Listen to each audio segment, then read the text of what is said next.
The UN and the US special envoys have been doing intensive diplomacy to make warring parties agree on extending the truce and start the political dialogue. Yemenis also need to engage positively with such efforts and prioritize the option of peace. This report has more details.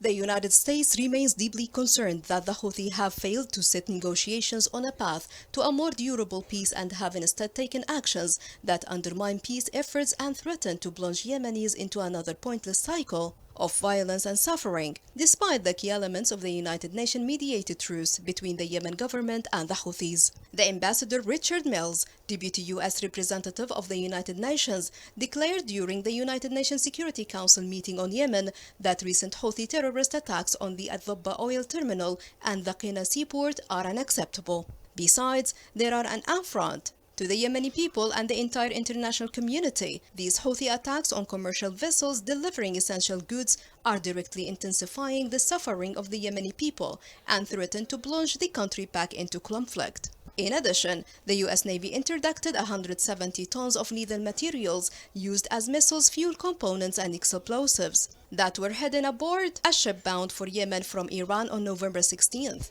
The seized fuel component was enough to enable the launch of more than a dozen medium-range ballistic missiles.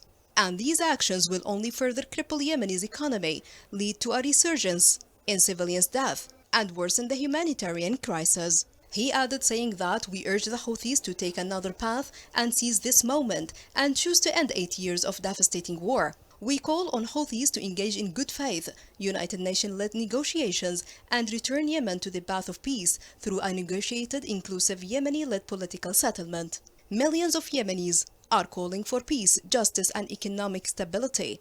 There is no military solution to this conflict. Agreement on a peace process would further set Yemen on the path to recovery and provide even greater benefits to Yemenis, such as payment of public sector salaries, road openings, more flights, and streamlined import processes.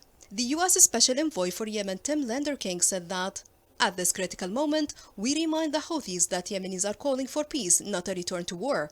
We urge the Houthis to instead seize this opportunity for peace, cooperate with the United Nations, and accept the only path forward to ending 8 years of destructive war is through a negotiated, inclusive, Yemeni-led political settlement. Ensuring diplomacy produces results for the Yemeni people, there are also issues of principle and broader U.S. interests that will be influenced by the outcome of this conflict. A balanced approach that leads with a revived diplomatic efforts backed by the focused security support and cooperation to limit the regional and global impact of the conflict is the best pathway forward. The war in Yemen remains stalemated. The fundamental realities of the conflict have not changed substantially in over 5 years. Meanwhile, the conditions under which the majority of innocent Yemenis are living continue to deteriorate. It's time to consider measures that can promote an end to the conflict and lay the groundwork for post-conflict reconstruction.